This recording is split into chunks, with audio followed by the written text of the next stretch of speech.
Bonjour à toutes et à tous et bienvenue dans un nouvel épisode de Tant qu'il y aura du Wi-Fi spécial CES de Las Vegas. Et là, pour cette émission, j'ai pris les experts, j'ai pris l'élite du high-tech en France avec Pépé Garcia qui est avec nous.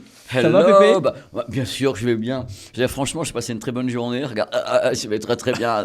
Et puis je perds pas ma voix du tout à force de hurler dans les micros, mais tout va bien. Je suis tellement heureux. Et ça fait trop plaisir que tu sois là parce que quand même, on rappelle, t'as ta chaîne Pépé World où t'enchaînes des vidéos, montage, tous les nuits et tout ça. Donc ça fait plaisir que tu sois là. Et Anne Fan, le spécialiste high-tech de Team Game One. Ça fait bizarre, l'émission n'existe plus. Bah oui, on n'est plus sur Game One, mais bon, ça ne nous empêche pas de travailler ensemble et de faire des choses à côté. Mais t'es pas au chômage puisque t'es cofondateur du Journal du Geek. Tout à fait, ouais. Et tu fais des vidéos aussi pour eux le Journal du Geek, et tout pour ça. mon compte perso, pour tout. En fait, j'en fais pas tout le temps, quoi. J'essaie de faire comme vous, tout simplement. Bon, on rappelle les références. T'as ta chaîne YouTube aussi, hein, où Exactement. tu diffuses Alors, des vidéos. Plutôt Instagram, en fait, mais c'est les mêmes noms à chaque fois. Bon, je mettrai les liens de toute façon dans la vidéo, les amis. Donc, le CES de Las Vegas, on rappelle pour ceux qui ne connaissent pas, c'est le plus grand salon sur les nouvelles technologies, l'innovation. Ça a lieu chaque année en janvier. Est-ce que vous qui avez l'habitude de faire ce salon chaque année, est-ce que c'est une bonne édition cette année ou pas, Pépé? Alors, personnellement, je dois choisir que je trouve que c'est une bonne édition. Pour des tas de raisons que j'expliquerai au moment où tu me demanderas de les expliquer. Et je peux te garantir que l'explication vaudra le coup d'écouter l'explication. Parce que je pense que c'est un salon. Dans ma partie, ce qui est bien, c'est qu'avec Anne et moi, quand on traite des sujets différents, on va peut-être pas avoir le même avis. Pour tout ce qui est ce que je traite moi, j'en peux plus, c'est pour ça que j'ai plus de voix. Toi, tu traites le home cinéma, télé, plein de trucs. Je m'ai fait tout à l'heure les batteries, solid state et tout. Je fais plein de trucs comme ça. Ça m'amuse beaucoup. J'ai moins le temps de faire certains trucs comme la santé connectée, les choses comme ça. Mais pour la partie, en tous les cas, home cinéma, audio, vidéo, pas mal de choses, nouvelles technologies pures. Ah ouais, c'est la régalade de l'Ouest. Les gens vont halluciner quand ils vont voir les tarifs. Ah, zut, les tarifs, attention. Les tarifs, et toi, ouais. Anne, c'est une bonne édition sur tout ce que tu as vu? Je suis pas aussi enjoué que Pépé là-dessus, tout simplement parce que... en fait, en vrai, au départ, j'avais des doutes. J'avais beaucoup de doutes sur ce CES parce qu'il y a eu des remaniements. Il y a des marques, par exemple, qui sont plus sur les halls centraux et tout ça, qui sont des halls principaux quelque part. Et donc, je me posais plein de questions. Mais l'avantage, c'est que ça a libéré de la place. Et cette place a été occupée par on va dire des petites marques de gadgets et tout ça. Et finalement, moi tu me connais, hein. Ah ouais. Journal du Geek et tout ça, les non, gadgets à la con. J'adore faire ce genre de trucs. C'est pas que ça, c'est que lui, tu sais qu'il me ruine. Il me ruine. Parce qu'à chaque fois, il vient tous les 3 mois avec un nouveau gadget dont personne n'a entendu parler. Et tu lui dis, mais où t'as trouvé ça? Il fait, je sais pas, j'étais sur Internet, à un moment donné, j'ai trouvé ce truc-là et tout ça. Du coup, tous les 3 mois, j'achète un nouveau truc, un nouveau support pour mon téléphone. Il me ruine à chaque fois. Bon, les grosses tendances du CES, moi, je vous le dis, j'ai adoré tout ce qui était robots. Les robots domestiques, notamment, qui sont des robots. On a vu chez LG, il y a un robot qui peut te faire le ménage, qui peut te retrouver les clés que tu as perdues, qui peut derrière te faire le petit-déj. Est-ce que pour vous, c'est un truc qui est aussi bluffant ou au final, c'est un fantasme qui n'arrivera jamais? Moi, je pense que ça va arriver, ce qu'on appelle les robots de compagnie. Ouais. Parce que le Hall Nord avait plein de robots comme ça. Alors, il y a quand même un truc important parce que Anne a parlé du fait que certaines grandes marques s'étaient mises en dehors du Convention Center et allaient vers des endroits comme le Wii, machin truc. Il faut voir, est-ce qu'on peut être clair sur un point tout de suite? Si on fait la proportion d'entités asiatiques qui sont sur place, c'est-à-dire Vietnam, Chine, Corée du Sud, Japon, si on enlève ces entités, il reste quoi au CES 2026? Je crois qu'ils sont 85% dans certains halls. C'est même un peu plus. Mais c'est là où c'est fou, parce que quand on parle, par exemple, tu parles de robots, là, quand on parle de robotique, etc., nous, en Occident, on pense à Boston Dynamics ou des trucs comme ça. Donc, on pense à une société en particulier, et maintenant un peu plus Tesla, avec Elon Musk qui veut faire son truc et tout. Et quand tu fais le Hall Nord, justement, comme disait Pépé, tu rentres dans le Hall Nord, tu vois une première société chinoise que tu connais pas trop, on sait pas, et elle fait un robot, et ce robot bouge super bien. Et là, tu fais waouh, quand même quoi. Et là, tu réalises en fait que tu dois avoir des dizaines, peut-être une centaine de sociétés similaires à te faire la même chose. C'est-à-dire qu'en fait, en vrai, pendant que nous, on est tous focalisés sur les Américains et Boston Dynamics ou des Tesla et autres, en fait, tu as une centaine de startups chinoises qui sont en train de développer exactement la même chose aussi. Alors, ils n'ont pas la force de communication, de marketing qui va avec, mais ils sont là en nombre. Et ça marche. Et ça marche très bien. Et J'ai vu des robots, je ne sais pas si tu as vu, mais un robot qui faisait de la boxe. Ah, mais et les gestes étaient tellement réel. Par je contre, dis, mais jamais je l'ai je fais piégé. Je l'ai piégé parce que je suis resté 3 fois à le regarder, celui-ci. Et en fin de compte, il fait exactement les mêmes gestes à chaque personne, quels que soient les coups que tu lui Ouais. donnes. Ah, Et au bout d'1 minute 30, exactement, même si tu le touches pas, il tombe en arrière, il fait ça, il se relève, super, comme un seul homme. Mais ce qui est important par rapport à ce que Ouais. dit Anne, et ça c'est génialement important, c'est que quand tu rentres dans un hall qui était avant occupé par d'autres entités, donc qui étaient des boîtes, même il y avait Onkyo et tout, il y avait plein de marques qui étaient soit américaines, soit qui étaient déjà asiatiques. Tu rentres dans ce hall, sincèrement, moi qui fais la Hong Kong Fair et la Shenzhen Fair, je te garantis, je rentrais là-dedans, tu étais à Shenzhen, tu étais à Hong Kong, tu avais le pavillon hongkongais, tu avais exactement les mêmes marques. Tout ce que dit Anne, c'est ce qu'on vit sur place et c'est la première fois que je le vois aussi massivement ici. Et en effet, Ouais. là, j'étais choqué et je me suis dit, comme Anne, mais il y a 20, 25, 30, 40 robots qui fonctionnent super bien. parce qu'il faut préciser, c'est un enjeu sociétal aussi Bien sûr. en Asie. Et ils sont en avance sur nous. Nous, quand on parle de robots, on dit on va perdre notre boulot, c'est horrible et tout. Il faut savoir qu'ici, aux États-Unis, je crois que c'est même la première fois que les moins de 18 ans sont beaucoup moins que les plus de 60 ans. C'est-à-dire les populations vieillissent dans le monde entier. Et a priori, il y aura là un problème de main-d'œuvre. C'est pour ça que Hyundai a racheté Boston Dynamics. Et après, derrière, il y aura aussi un problème c'est quand on sera vieux, c'est soit on ira en EHPAD, soit on prendra un robot. Moi, perso, je prendrai un robot. J'en prendrais même 2. On sait J'en jamais. prendrai 2. Mais c'est vrai qu'on voit. Moi, j'ai vu des robots qui pliaient le linge. Il y a le robot de LG Ouais, notamment. Le qui... LG était plus impressionnant, je crois. Ouais, le c'était LG très est bien. impressionnant. Le LG, Alors, il est lent. vraiment hein. le début. Il est quand même super lent. Ouais. Mais bon, si Bien c'est sûr, un mais c'est les premiers. Précautionneux. précautionneux, non, il est lent. C'est-à-dire au niveau Lentement technologique, précautionneux. il peut pas le faire plus rapide. Non. C'est peut-être aussi parce que c'est Pas un truc. encore. C'est comme un robot aspirateur. C'est un truc que tu laisses Non, mais- chez toi quand tu es au travail. Bah, il va faire tout le travail que tu fais. En pas. fait, c'est là où on voit que la technologie avance très très vite parce que remonte il y a à peine quelques années quand on découvrait les tout premiers robots humanoïdes chez Boston Dynamics, tu sais, ils bougeaient un peu comme des robots quoi, avec un. Il était syncopé. Voilà, Il était voilà. syncopé. Et ils n'arrivaient pas, Voilà. à bouger correctement. Et là, alors c'est du précalculé, on est d'accord. C'est des choses, mais on voit que le moteur lui-même, les moteurs ont évolué et maintenant ça leur permet d'avoir des mouvements qui sont quand même très similaires aux êtres humains. Et c'est ça qui m'a choqué. Il y en avait un autre aussi en dehors de la boxe, il bougeait exactement comme Bruce Lee. Il Oui. faisait des petits pas en sautant là. Incroyable. J'ai Oui, fait, oui. mais comment? Ah, c'est Qu'est-ce qui se impressionnant. T'as Mais vu oui. les concerts justement de K-pop Ouais. avec les danseurs qui étaient en synchro avec les êtres humains? Là, je me suis pris une tarte dans la gueule quand même parce que je me suis dit, comme disait Anne, c'est la fluidité du mouvement, même celui qui se Mais battait oui. là, qui donnait des coups. La fluidité est une fluidité humaine. Ouais. C'est là où tu commences à te dire, bon, à moi les murs, la terre m'abandonne. quoi. Je veux dire, c'est là où tu commences à dire qu'il se passe quelque chose. Et est-ce que, par contre, est-ce que pour toi cette année c'est un tournant là-dessus? Parce que moi j'ai trouvé c'est une fluidité supérieure encore aux Ah, autres mais années. clairement, je n'avais jamais vu encore Voilà. le truc. Eh ben voilà. Il y avait toujours un côté un peu bizarre. Tu sais, tu te disais, bon, bah voilà, c'est des robots, c'est pour plus tard et tout. Et là, pour la première fois, tu te dis, bon, là, on a les mouvements qui sont humains. Ben, il manque plus que la partie IA, en fait, en vrai. C'est-à-dire que là, une fois que l'intelligence va être dedans, Bah, elle est là, elle est là. Il Non, te mais- propose non, avec mais de en l'intelligence vrai, artificielle. encore complètement ça a une dedans. intelligence qui est supérieure encore. Ben, là, il n'y a plus que la partie software qui manque. La partie hardware, on est en train d'y arriver à une vitesse. Et je me dis que, en fait, tout a changé trop vite, quoi. Après, je trouve ça impressionnant, mais il y a une question que je me pose quand même, c'est une fois qu'il a fait son taf, qu'il a mis le petit déj, il va où le robot? Il s'assoit sur le canapé avec toi, il fait quoi? Bah non, il se repose, Ah oui. les fesses sur le truc qui va le charger. Souviens-toi, ouais, comme dans il le va film dans le Megan, placard. il s'éteint, il va juste le recharger, il s'éteint, Voilà. il attend la suite. En tout cas, le robot de LG, moi, c'est celui qui m'impressionne le plus. Bah, celui qui tapait là, les coups. Ah ouais, celui-là, le boxeur là. Même sur le centre de Hisense, je sais pas si vous avez vu, Oui, sur j'ai Hisense, regardé. il y en avait un, il faisait du tai chi. Ouais. Non, Et je regardais le tai chi, j'ai fait, mais Eh, what?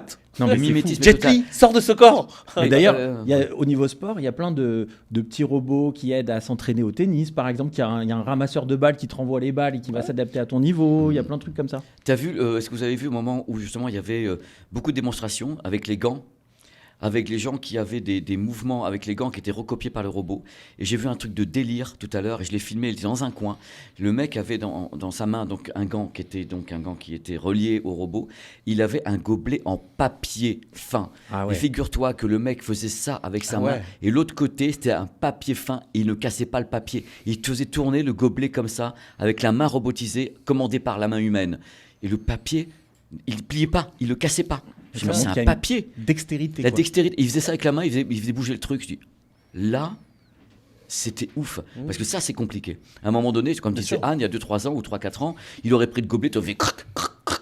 Et bah là, le gobelet restait entier, en Oui, papier. c'est vrai qu'il y a un vrai gap. Là, on voit vraiment pense que ces qu'il y a un gap. robots-là, ils sont capables de nous Je ne sais pas accompagner si vous vous souvenez, dans quelques années. en fin d'année dernière, il y a une société norvégienne, je crois, d'Europe du Nord, qui a annoncé justement l'équivalent du robot domestique de LG. Sauf qu'on avait vu une vidéo, ils avaient juste proposé une vidéo, ils disaient qu'en gros, que le robot avait une forme humanoïde et que pour certaines tâches, c'était radiocommandé par un opérateur à distance. Je ne sais pas si vous vous souvenez de Moi, cette j'ai vidéo. vu la vidéo. Voilà. Et Cette vidéo-là, je l'ai vue. Quand je l'ai vue à l'époque, je me suis dit, bullshit. Totalement bullshit. Et là, maintenant que j'ai vu le CES, et ce que j'ai vu en termes de robots, de robotique, on va dire, Je suis d'accord avec toi. je ressors de là, je fais, ouais, bah on y est plus très loin, en fait, en vrai, ils vont peut-être vraiment le faire, quoi. Oui, Donc, oui. Le robot, il fait ses courses, il ramène les courses à la maison. quoi. Non, mais c'est incroyable. On est arrivé à un niveau exceptionnel. Et quand tu vois Hyundai qui rachetait Boston Dynamics, qui était connu pour le petit chien robot à la base, mais maintenant ça y est, ils vont faire leur propre robot, qui s'appelle Alpha. T'as été voir leur stand Oui, il est j'ai été incroyable. incroyable. Il est incroyable. Avec les Incroyable. bagnoles pendues en l'air, les mecs en dessous et tout. Waouh. Mais ils ont raison au final, parce que c'est vrai qu'un robot, au final, ça va coûter aussi cher qu'une voiture. Mais est-ce que vous vous rendez compte d'un truc moi qui ai eu la chance de me balader, j'étais avec Cyril Drevet. Ah oui, je l'ai vu aussi. Qui était là, et on a fait une j'ai vidéo pas ensemble sur les voitures. Et il m'a dit, regarde ce qui se passe, et il y a beaucoup de marques qui sont ici. Il n'y a pas une seule marque de voiture française, alors qu'il y a 3-4 ans, il y avait Renault, il y avait Citroën qui avait des il y a prototypes. Peugeot aussi qui Il y avait avait fait Peugeot. Il n'y a l'annonce. plus personne. Plus personne. Il reste BMW parce qu'ils sont partenaires à l'extérieur. Ouais. Mais globalement, c'est place nette et hop, voiture asiatique partout. Oui, Il y a c'est des vrai. berlines, des machins, des trucs Des truffés de marques que lidar. je ne connaissais même pas. Ah, Cyril Ouais. les connaissait, mais c'est son métier. Quoi. Mais même l'auto, en fait, en vrai, parce qu'il y a une époque, on en parlait, tu te rappelles, c'était Peugeot qui avait fait l'ouverture du CES, il y avait des Mercedes, te rends des compte Audi et tout ça, et là, toutes ces marques historiques occidentales, on va dire, plus Elles rien. ont disparu. Elles ont Il disparu. faut rappeler quand même, pour ceux qui n'ont pas l'habitude de venir au CES, qu'il y a un hall entier qui est dédié à l'automobile. Oui. Ouais. Et qui est un mini salon de l'auto au niveau technologique. On monte toutes les innovations avec des startups qui peut-être demain vont être achetées par BMW ou Audi ou qui vont prendre leurs solutions. Le futur de la voiture autonome, là aussi, pour vous, c'est un truc qui est un fantasme ou ça arrivera Non, là, vraiment ça arrive. On peut le tester aux États-Unis. Donc là, il y Avec avait Zoox. Zoox, par exemple, que tu Mm. pouvais tester. L'année dernière, je sais Il y plus. avait il y la avait, nouvelle Waymo qui ouais, était là ouais. aussi. Exactement, La nouvelle Waymo qui était était là. Tu vas à San Francisco, Waymo est déjà en fonctionnel. Donc non, ça, c'est pas un fantasme, c'est une réalité. Donc on va jouer vraiment Euh, la PlayStation dans la Sony Honda. Il y a de fil, grandes chances là. au bout d'un moment. Hein, de toute façon, en plus, avec les villes qui se modernisent, à un moment ou à un autre, on va avoir des routes qui vont être plus clean, etc., c'est-à-dire mieux balisées quelque part. Et au final, oui, on va avoir ce côté autonome. Moi, ça me choque pas tant que ça. Et en parlant de voiture tout à l'heure, ça m'a juste fait souvenir. Je sais pas si vous êtes allé sur le stand de Dreamy. Oui, bien sûr. Incroyable. Dreamy, J'adore. qui fait alors pour ceux qui connaissent pas, c'est ceux qui font des robots aspirateurs, etc. Et là, il présentait un concept car, un vrai concept, la Nebula. Et la voiture, elle est juste super jolie en vrai. Et 4 gammes de téléviseurs, et des barres de son, Et des action réfrigérateurs. cam. Il faut savoir qu'à la base, c'était une marque qui avait fait juste C'est un Roborock. aspirateur Ouais, c'est et ça. elle est montée en puissance. Incroyable. Hein. Ah ouais, Et maintenant, ils ont un stand au milieu, à côté des Hisense et TCL. Mais Et un deuxième stand. Ouais. Ça, ils en ont Ils ont un deuxième autre stand ouais. qui est de l'autre côté. Moi, j'étais scié par ça. Et moi, je pense que, je sais pas, tu as dit que t'étais. Moi, je trouve que c'est il y a un gap là. Il y a un gap gigantesque au niveau de toute technologie.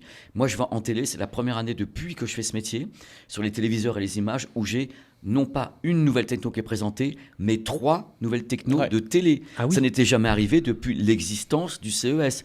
C'est la première fois qu'une marque comme Samsung propose 14 gammes de téléviseurs. C'est énorme. Ils ont pas le choix, de toute Historiquement, ils Ah n'ont pas le choix parce qu'ils ont tellement TCL Non, entre mais guillemets au les cul. concurrents chinois. Alors, sont moi, d'une je suis- force. Amoureux de TCL. Pour moi, c'est au niveau rapport qualité-prix. J'ai une télé TCL, je l'adore. Elle est extraordinaire.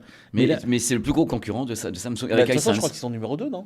Ils sont numéro 1 ici, TCL, numéro 2 monde. Ouais, Moi, c'est j'y sais, dans peu de temps, ça va être, à mon avis, il va y avoir TCL, Hisense, Samsung. C'est à partir de l'autre sens. Et pourtant, à une époque, quand tu disais TCL en France, les gens Bah, disaient, c'était- j'ai une télé Carrefour TCL. à Ah ouais, 100 C'était euros. Carrefour. On disait, mais attends, même avec elle est toutes les pourrie, marques ta télé. chinoises. Hein. Et là, maintenant, ils sont leaders sur l'innovation. Ils ont lancé, Samsung a lancé des nouvelles techno, Hisense nouvelles techno, TCL fabrique donc avec ses SOTI des dalles pour les autres. Donc on est à un niveau technique de ces marques qui maintenant fournissent des marques comme Sony, comme Panasonic en LCD. Alors, en termes d'image, justement, qu'est-ce que ça va changer là si on change de télé en 2026 là, c'est quoi les nouveautés? La nouveauté, c'est qu'on va avoir une nouvelle façon de faire les téléviseurs qu'on appelle LCD, avec un nouveau type de rétroéclairage, il y a des couleurs maintenant, ce qu'on appelle le RVB, et il y a le micro LED, enfin le micro RVB, et il y a le RVB mini LED. Ça fait qu'on a une colorimétrie qui n'a jamais été atteinte dans le grand public. Et toutes les marques s'y mettent d'un coup. Comme quoi, on se dit qu'ils sont concurrents. Ils se parlent. Évidemment qu'ils se parlent. Mais ça faut veut dire arrêter. quoi? Cette technologie, ils l'avaient sous le coude, ils l'attendaient pour la Sony sortir. l'avait il y a 20 ans, ils ont arrêté, tout le monde revient dessus, parce que quelqu'un a dû se dire un truc important, et là on va pouvoir confirmer, le marché de la télé, ça monte et ça descend. Là, ça descendait un peu.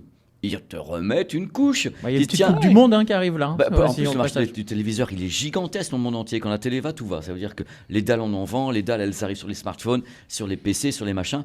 Et là, les téléviseurs ont besoin d'un soutien. Et toutes les marques, 14. Et a raison de dire, si Samsung sort 14 gammes, c'est qu'en face, il faut se battre avec ça. C'était jamais arrivé. Alors, le modèle là que tu aimerais avoir chez toi, ça serait quoi? Un projecteur.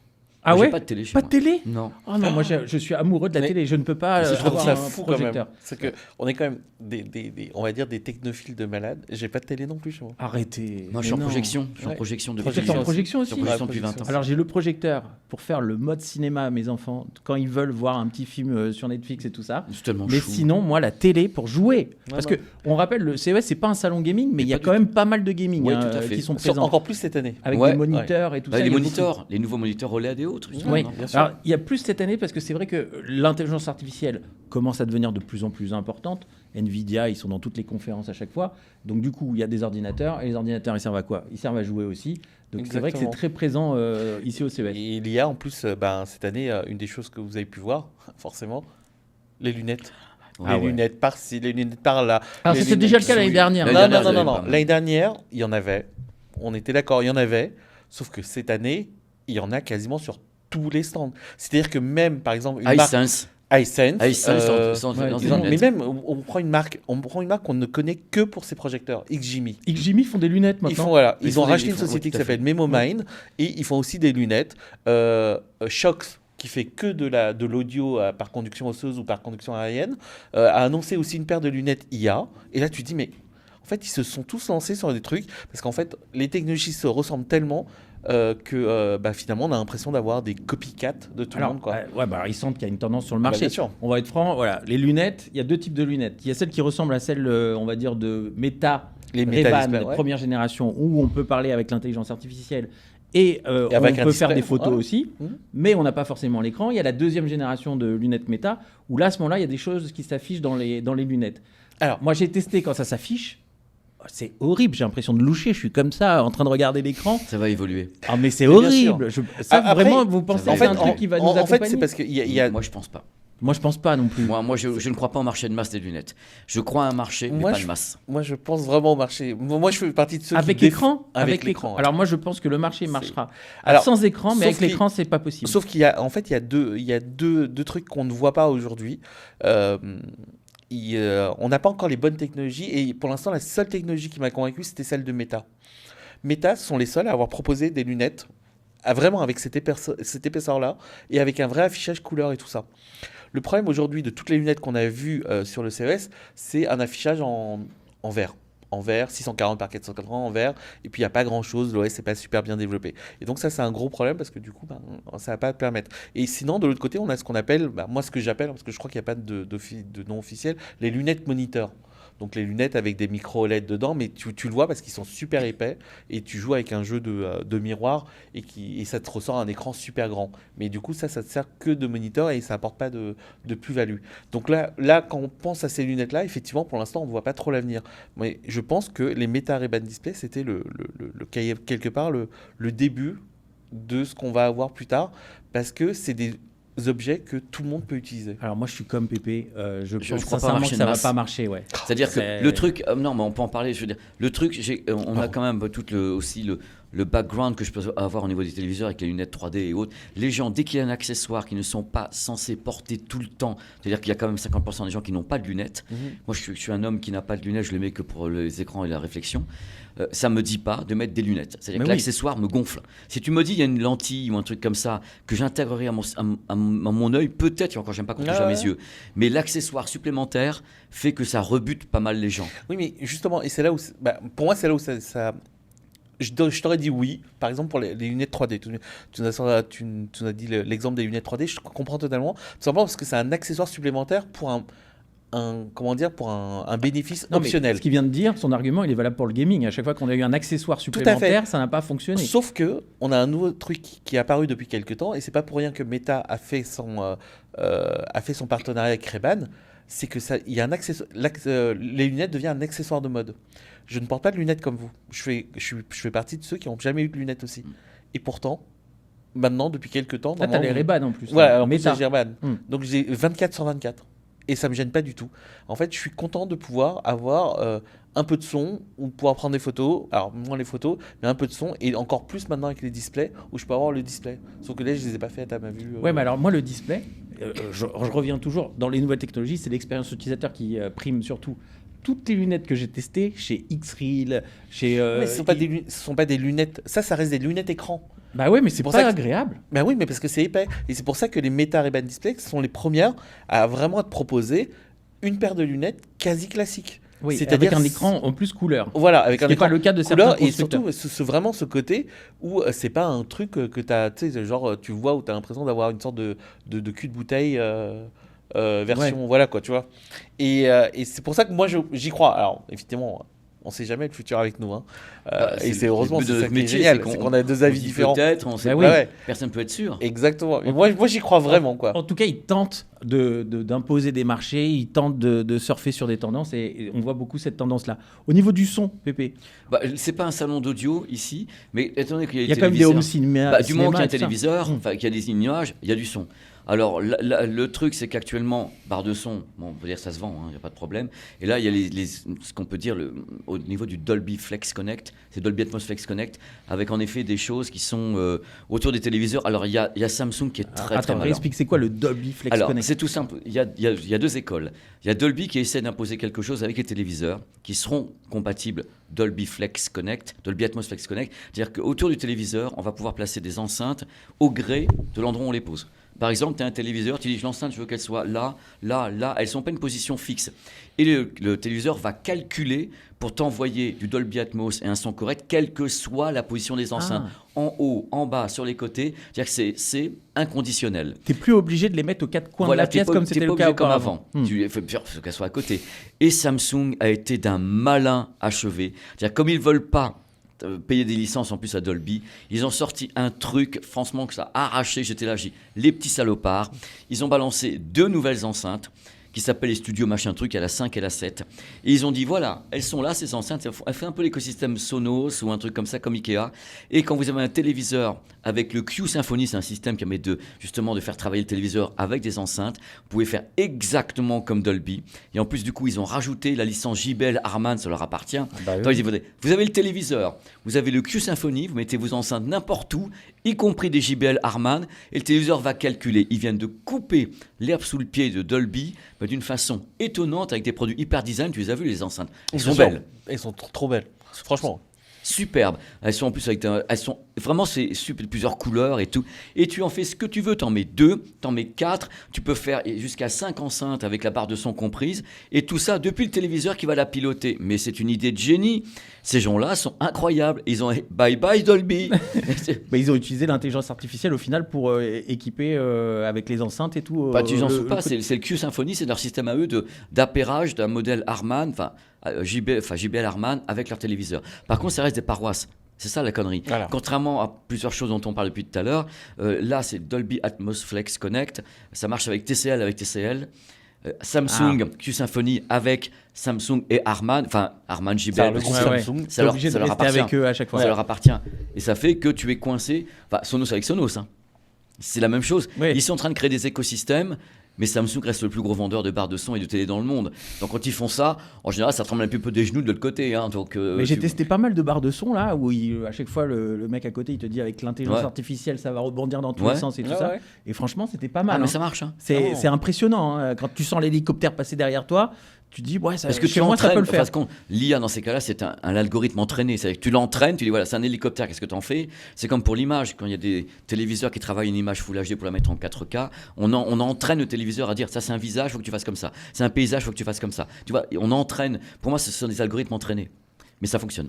L'IA, elle arrive aussi dans les frigos. On l'a vu avec Samsung, on l'a vu avec LG. La promesse, c'est un frigo, tu mets des aliments dedans, ça les scanne, il sait exactement ce qu'il y a dans le frigo. Il y a carrément un écran et il te reconnaît à la voix quand tu t'approches du frigo et il va te proposer des recettes.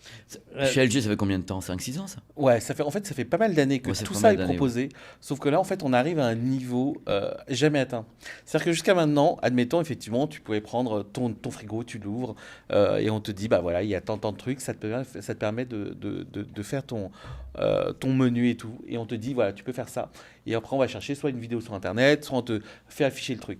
Sauf que maintenant, ils sont arrivés à un niveau où ça va encore plus loin. Et c'est là que c'est encore plus intéressant, c'est qu'ils sont capables, avec l'IA justement, de non seulement calculer ce que tu as dans ton frigo, le proposer en fonction des parts, en fonction de tes je sais pas, tes allergies, de la façon dont tu veux manger, de ce que tu veux prioriser comme je sais pas, les protéines ou plus de légumes, etc.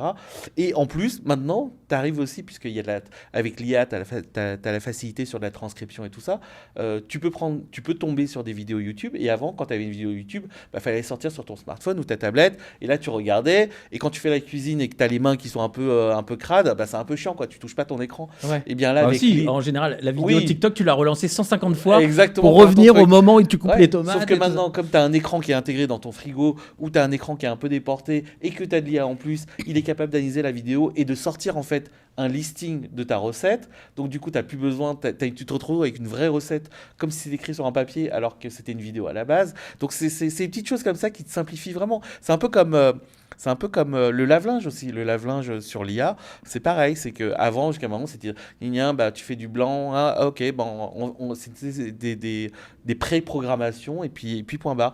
Maintenant, il va te dire ah ouais, mais si tu as une tache de sang, écoute, avant de le mettre dans le frigo ou dans le lave-linge, va faire ça d'abord avec.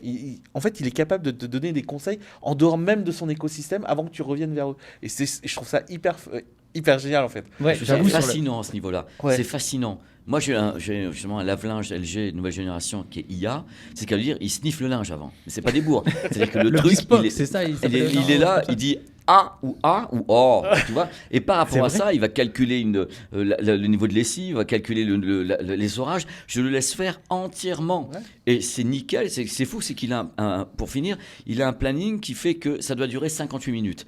Mais la façon dont il équipe les 58 minutes est différente par rapport à ton linge. C'est vrai qu'il va chauffer plus ou moins le machin et ça fera toujours 58 minutes. C'est du délire. C'est de la magie, on est marabouté. Et surtout, ça fait économiser de l'argent. Parce qu'il n'est pas obligé. Complètement. Il va économiser de l'eau, la flotte et des trucs comme ça. Et la plupart du temps, de toute façon, toutes les IA qui nous ont présenté à chaque fois, c'est vous gagnez du temps. Donc vous aurez un bien-être plus important. Souvent, et surtout, il va s'adapter aux utilisateurs. C'est-à-dire que, tu vois, par exemple, chez Samsung, ils parlent maintenant de Vision AI Companion. Et c'est vraiment le Vision AI à la fois pour la télé et à la fois aussi pour le côté blanc. Quoi.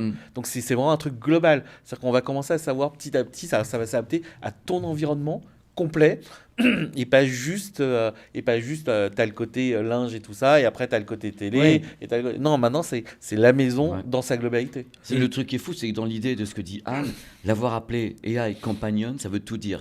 C'est ton pote numérique. Et le truc qui est fou, parce que tu as parlé de télé dans ton discours, maintenant avec ce AI Companion, par exemple, tu es en train de regarder un match de foot, tu dis les commentateurs, tu me l'enlèves, tu enlèves le bruit de la foule et tu n'as plus que... Il le fait ? Oui, bien sûr. Et il le fait en plus. Et tu n'as même plus besoin. Avant, tu étais obligé d'utiliser des pistes sonores, tu te rappelles, pour les DVD et tout ça. Tu étais obligé de dire, voilà, piste 1, il n'y a que le son du match. Piste 2, il y a aussi les commentaires. Là, piste 3, il y a aussi les effets. Là, en fait, c'est l'IA, va dire, ok, t'inquiète. Je vois que ça, c'est de la voix, je te l'enlève.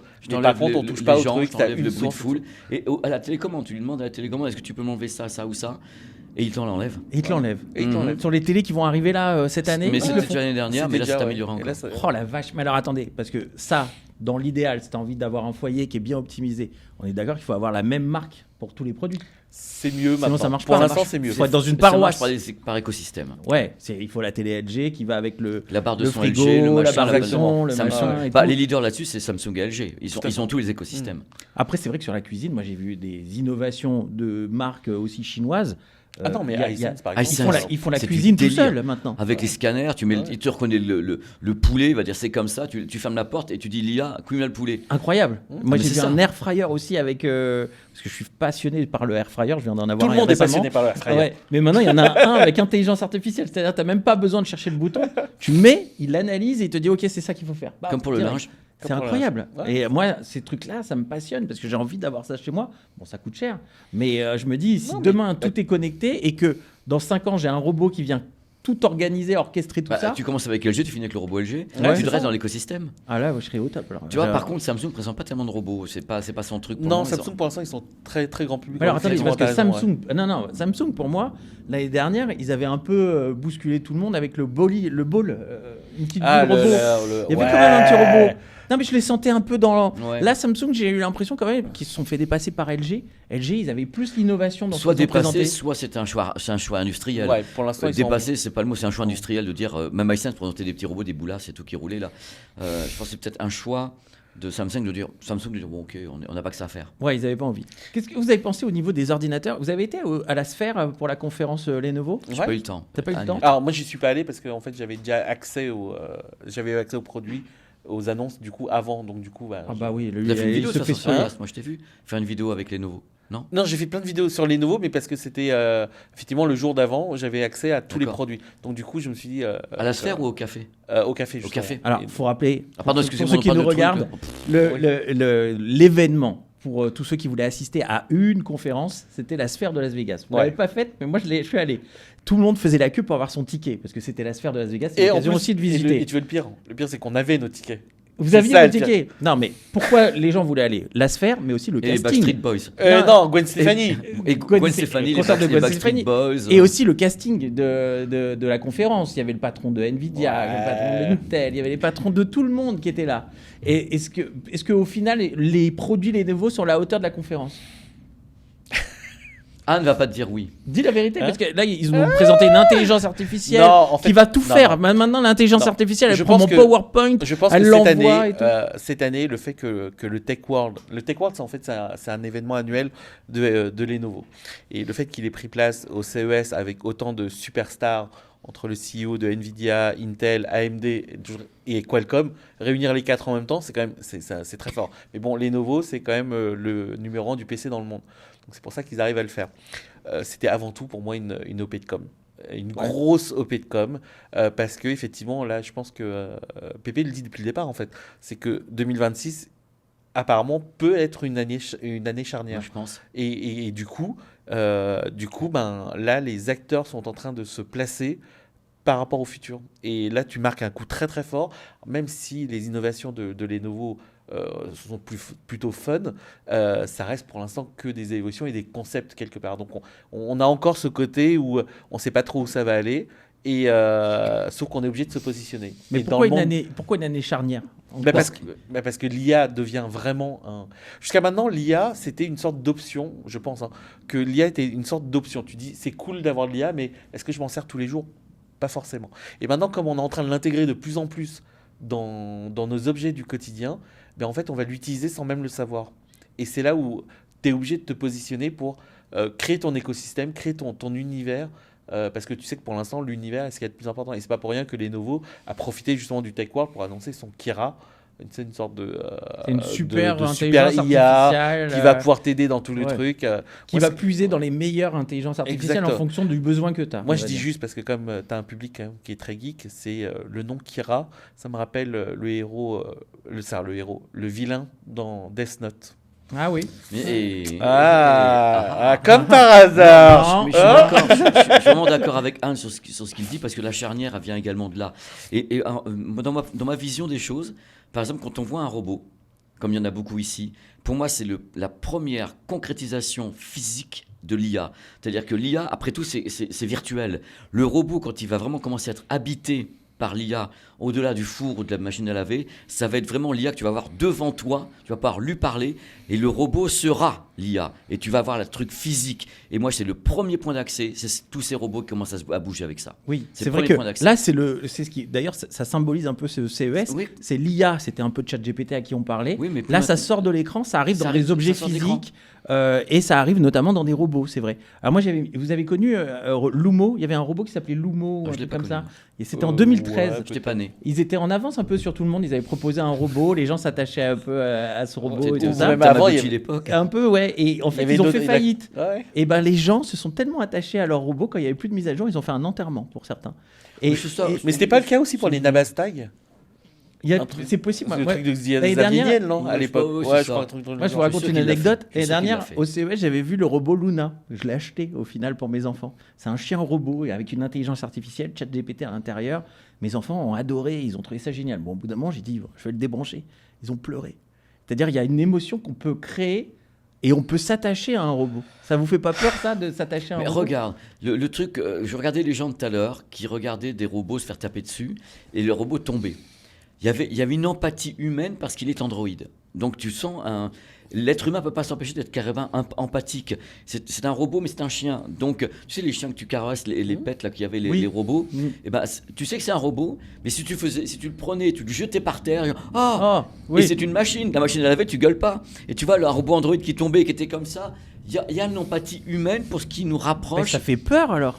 Bah, tu peux avoir un peu peur là-dessus. Je sais pas ce qu'en pense Anne, mais on a une empathie Moi, je humaine. pense effectivement que L'empathie le humaine. futur est flippant. Hein. C'est-à-dire que avoir de l'IA comme ça, avoir ce. En fait, on a une sorte de matérialisation de tous nos films de SF qui nous bah ont oui. fait juste rêver il y a encore flipper. une vingtaine d'années et qui disaient bon, ouais, c'est le futur, c'est imaginaire tout ça. Et en fait, on est en train de le voir arriver à vitesse grand V. On plaisante tout le temps, je pense, depuis quelques années, tu croirais ou pas, mais on plaisante tout le temps sur Terminator. Sauf qu'en fait, on y est là. Putain, mais ils vont pas nous tuer à la fin quand même. Faut On pas a déconner. l'électricité, si on Mais, coupe mais le bien pouvoir, sûr, le et power, moi je te y a dis, plus je veux rien. pas rentrer dans le complot, mais à un moment les machines elles vont bien se dire, mais le problème de cette terre finalement c'est l'être humain. Mais faut couper le courant. Faut Bah couper oui, le off. hein. C'est nous qui avons le courant. N'oubliez jamais que c'est un produit qui vous emmerde. Vous faites on off. Il va Ouais. plus vous emmerder. Sauf hein. si les robots ils trouvent un Mais ils moyen vont de trouver une transformer solution, l'énergie c'est sûr. solaire. Moi j'ai peur, moi. Le timing, j'ai peur. Toutes les histoires d'IA qui se parlaient entre elles et tout tremblement et qui créaient leur propre code avec les gens de chez Google Mais bien sûr. qui coupaient tout. Mais qu'est-ce qu'elles sont en train de faire? Elles sont en train de Mais comploter. j'ai regardé pas mal de conférences parce qu'il y a des conférences ici au CES qu'on Ah bon on peut assister, ouais, où il y a plein de gens intéressants qui expliquent un peu ce que va être le futur. Et a priori, le futur va être l'émotion derrière. Oui, c'est ce qui fait le plus peur. Ouais, l'IA C'est, est en fait le premier, on va dire, sommet de la montagne. Et après, derrière, tout va se jouer avec l'émotion parce qu'en fait, ces IA, elles vont nous écouter en Mais permanence. c'est ce que je dis avec les robots depuis tout à l'heure. Je veux dire, c'est quand ils vont presque devenir humains au travers de leurs réactions parce qu'ils vont jouer le mimétisme. Donc ils vont nous écouter, ils vont nous dire surtout ce qu'on a envie d'entendre. N'oublie pas quand tu dis à ChatGPT t'es qu'un gros connard, quelque part il te répond pas. Il faut lui dire il est toujours d'accord avec toi ChatGPT, mais quand même il commence il t'apprend, Ouais. il apprend qui tu es. Ouais, ouais. Bah, ça sera la même chose. Ils vont jouer sur nos émotions, on va tous y passer. Non, mais ça va être encore On est tous d'accord au final.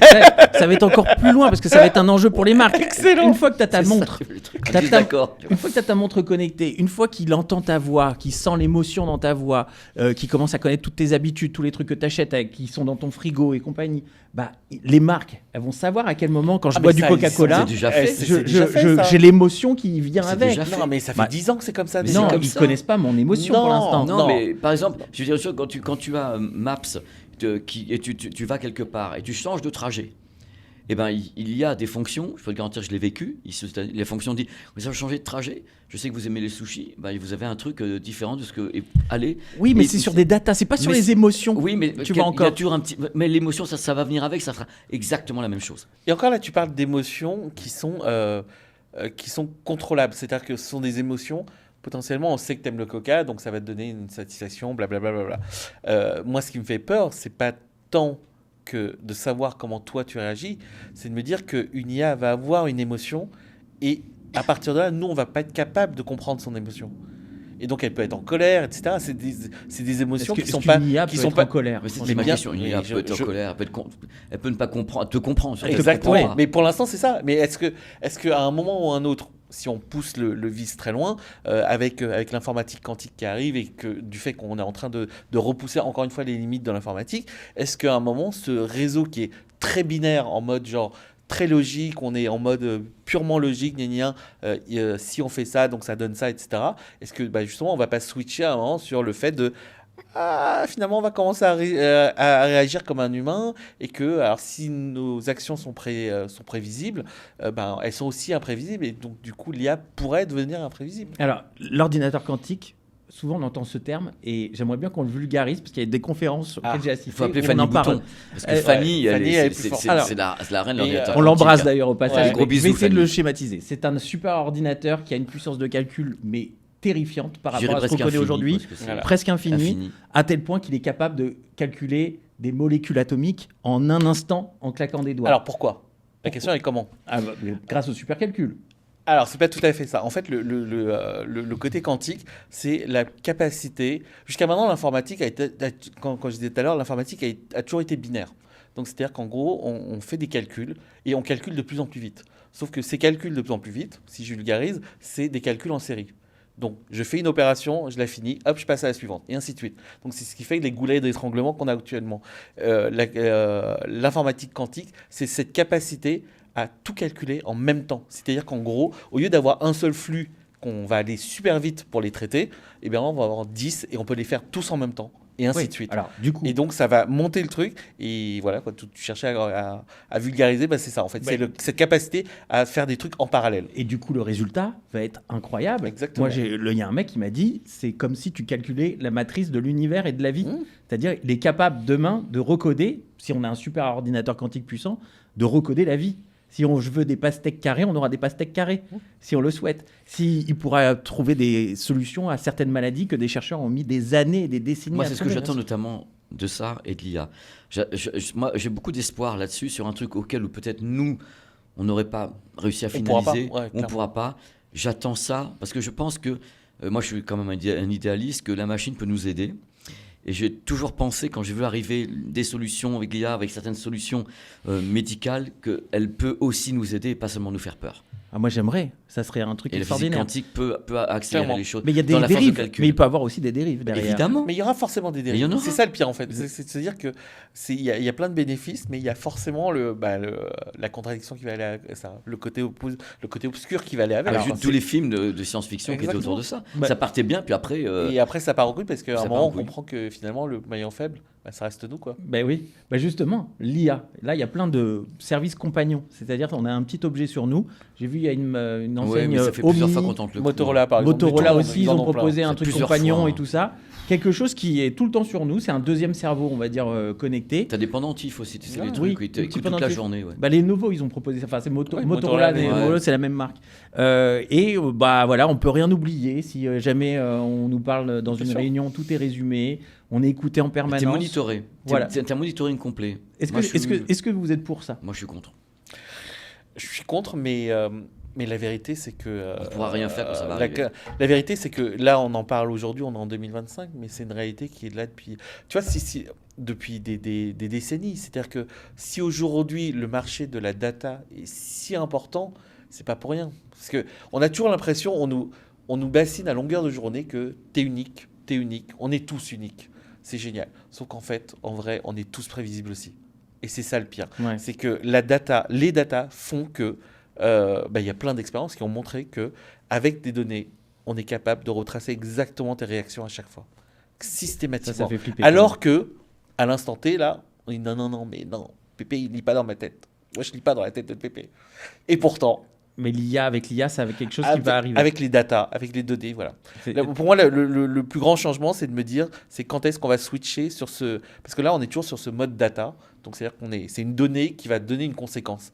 Et moi, je me dis toujours, c'est quand est-ce qu'on va switcher sur quand on peut avoir des conséquences sans même avoir de données, quoi. Mais Lenovo, à la conférence, ils disaient ça. Ils ont une super IA qui permet de prédire ce que vous allez vouloir lui demander. Oui, ça c'est... Pour moi, c'est le pitch. Le pitch, c'est juste que là, ce qu'ils font, c'est juste de la prévision avec de la data, en gros. Mais quand même, ça reste quelque chose... Mais c'est pas encore une réalité de dire que... et c'est pour ça que le fait de plus pouvoir prévoir à un moment donné, c'est justement là où entre le côté abstrait de nos sentiments, de nos réactions, quoi. Les coups de cœur du salon. Toi, tu m'avais parlé de Lego. Tu avais adoré Lego. J'ai kiffé. Alors, on rappelle, c'est les briques Lego connectées. Exactement. En fait, c'est une brique de 2x4 qui est connectée et dedans, il y a tout. Il y a des capteurs, des accéléromètres, des capteurs de chaleur, de souffle, des capteurs de lumière et tout ça. Et avec ça, tu le couples à n'importe quel ce qu'ils appellent un smart tag, donc une sorte de petite tag qui dit que par exemple l'objet que tu viens de créer c'est une voiture, il va commencer à faire tous les sons possibles liés à la voiture avec ton jeu. Donc par exemple, si tu es en train d'accélérer, la voiture va accélérer. Si tu retournes la voiture elle va se retourner, elle va exploser et tout ça. Et tu as plein de petits trucs comme ça. Et franchement, au départ, je pensais pas que ça allait me plaire. Et quand j'ai vu la démo, les premiers kits sont des kits Star Wars, donc ça m'a aidé. Ah ouais. Mais dès que j'ai vu pouvoir faire le X-Wing et faire fou, et t'as R2D2 qui fait... Est-ce que c'est pas compliqué? Moi, mes enfants, ils ont 5 et 7 ans, c'est pas compliqué pour eux de faire un truc comme ça? Je me souviens juste de l'époque où on dit oui, l'écran tactile, les enfants vont avoir du mal et tout. Non, alors l'écran tactile, je pense qu'un enfant, il comprend tout de suite. Je peux t'assurer que les smart tags et les Lego bricks là, les smart bricks de Lego. Donc là, si je fais une voiture de police, il reconnaît que c'est une voiture de police. Si je fais un avion, il reconnaît que c'est un avion. En fait, c'est même pas une question de tu reconnais. Tu peux faire une voiture qui ressemble à rien. Et si toi, dans ta tête, tu dis que c'est une voiture de police, tu mets le tag voiture de police, hop, c'est une voiture de police. D'accord. Ah oui, il y a un tag voiture de police, un tag avion, exactement. un tag c'est pour ça que les enfants, c'est des petites icônes. Donc les enfants, ils vont automatiquement comprendre que la petite icône, je sais pas, étoile de shérif, c'est une voiture de police. Le petit X-Wing, ce sera X-Wing. Dark Vador, etc. quoi. Ok. Toi, tu as un coup de cœur sur j'en ai deux.